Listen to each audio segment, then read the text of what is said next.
Good evening, everyone, and welcome to Grow and Clip Bonsai for Seniors. Yeah, I got my skull cap on today because it's windy outside. Welcome to my mess. Let's see, where did I put, there it is. There's my chopstick. Today is April 9th of 2025. It's Wednesday. It's 42 degrees Fahrenheit or 6 degrees Celsius. We had a light rain on and off all day. Mr. Clock says it's about 6:32 p.m. in the evening. I got yesterday. I got an arrival. My Camellia Sinensis. It's a tea plant. I always wanted to try to grow tea, and every time I try to grow the seeds, nothing grew. So I ordered a plant. It took a while to get in, but I got it in. It likes an acid-based soil of 4.5 to 6. So I mixed 3 parts Zilla Jungle Mix, which is Douglas fir bark and peat moss. And Douglas fir bark makes a nice acid base to the soil together with the peat moss. Plus I also added 2 parts of cherry number 2 chicken grit. And then in the pot, because I had to, I think a bigger pot will suffice it for now just to grow. So I got this pot soaking in water. I filled it up with unmilled sphagnum moss to there, and now it's down to here because I pressed it in, because you can see how nice it soaked it up. So that's good instead of using a screen, because the roots will grow into it and you get a good stronger root system. Well, in my point of view, and Brian Batchelor Elder always used to use unmilled sphagnum moss, and his plants grew like crazy. Never, he didn't, I think he did like over 20 years with regular bonsai soil, and then he switched to sphagnum moss, and everything grew twice as fast. So here is the tea plant. I had to put it in a pot to hold it up. This is how it came in, so I have no idea how the roots are going to look, or how we're going to get this out of the pot.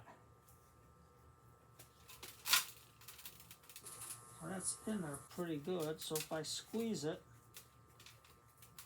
let's see what we get. And then I'll look up on my in my book to see. Well, you can see the taproot on this, and you can see all the roots that came with it.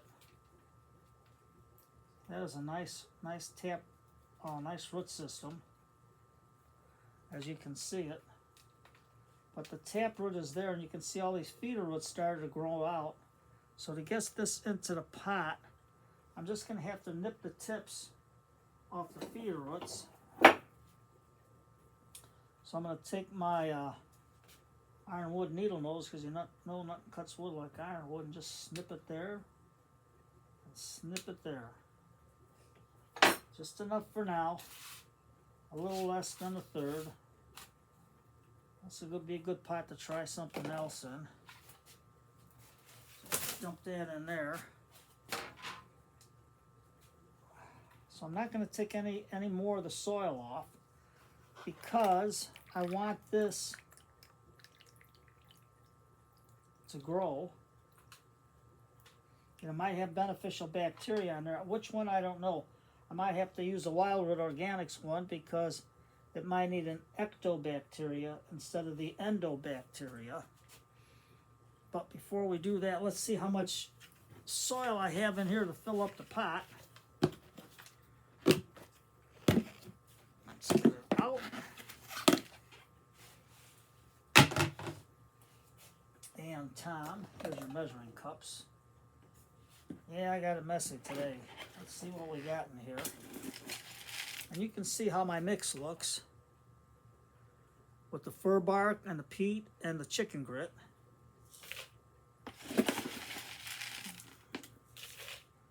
Now we probably won't be able to fill it all the way up, but you can see how nice this mix is. I don't know if you can see it any, but let's put this down more. You can see how the mix is in there, and the water's running good.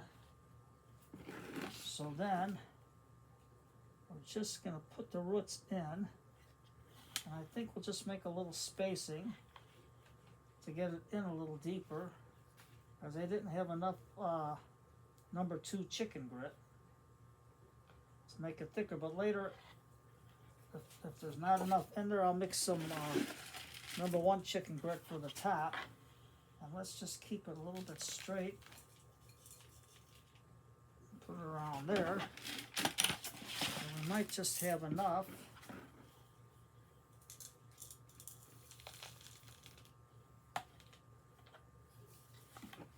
Just like that. At the same time, you could have made that Y into a root over rock. Oh, you could have, but right now this is a young plant. I do not know, because it lost all those feeder roots there, how it's going to take off. We're just going to put it around there. I'm going to gently poke. I'm not going to fire it into this one because it lost a lot of roots. I got it pretty well into the pot. I'm just going to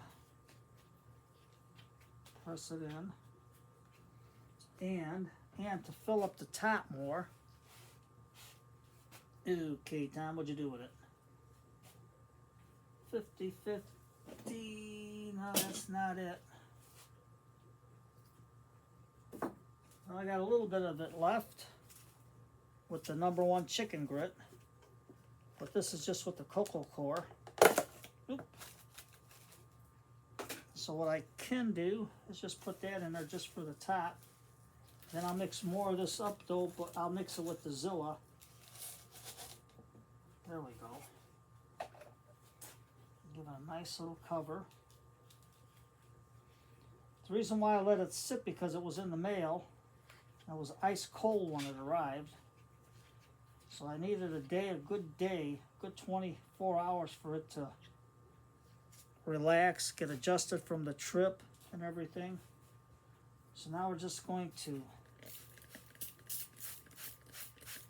sprinkle it in, wet it real good. Then I'll make a tag for it at when it arrived and when I repotted it. It looks pretty good. I'm not going to squirt the leaves right now because I don't want it to sit wet in the basement in the dark because it's damp and a little cold down here. So let's just get it done like that. Okay, Mr. Elephant, whatever water you got, let's give it some watering.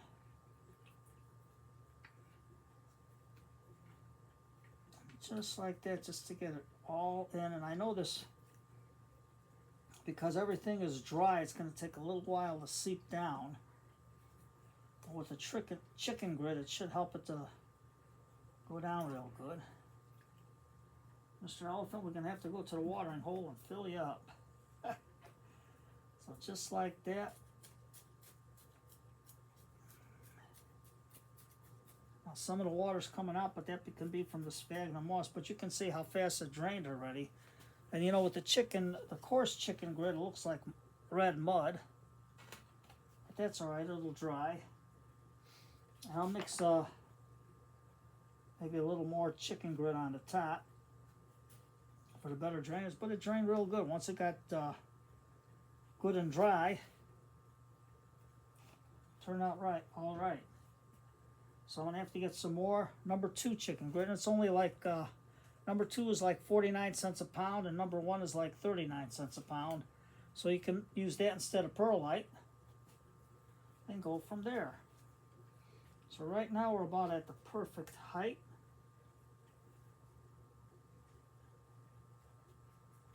Got one little teeny root sticking up, but that's all right. And the reason why I left some of that soil on there is so whatever's there, it can get attached to. Now, there's a little dry spot there. So we're just going to water it real good, let it come out again. Maybe I'll put some sand on the top.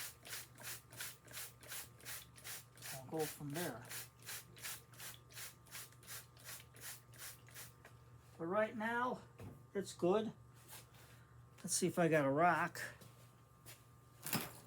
Oh yeah, I know, like Charlie Brown when he went trick-or-treating. Everybody got candy, and they said, "What'd you get, Charlie Brown?" "I got a rock." We'll just put a rock here. And a little rock here to hold it in place. I know it's not going outside for now because it's got to get adjusted to everything here. So right now we're good. We'll go from there and see what happens. I got the gloves on because my hands are going to get chapped from all this dry soil. So, you guys have a nice Wednesday evening. Short video. I'll make a tag for it with my vinyl Venetian blind. It's cheaper than regular tags. I'll tell you that much. And that was good from Jason and Colleen. Thank you. From Clive's Conundrum Gardening. I can't remember it all together, but it was Jason and Colleen. They're good people. So you take care, everybody. Have a good day. Let me get these gloves off so I can shut the video off. Have a nice hot cup of tea today. Relax, sit back, put on your favorite video, read a book, whatever you want to do. Just sit back and relax and shut that phone off. At least give your brain a rest. Take care, everybody, and have a good night.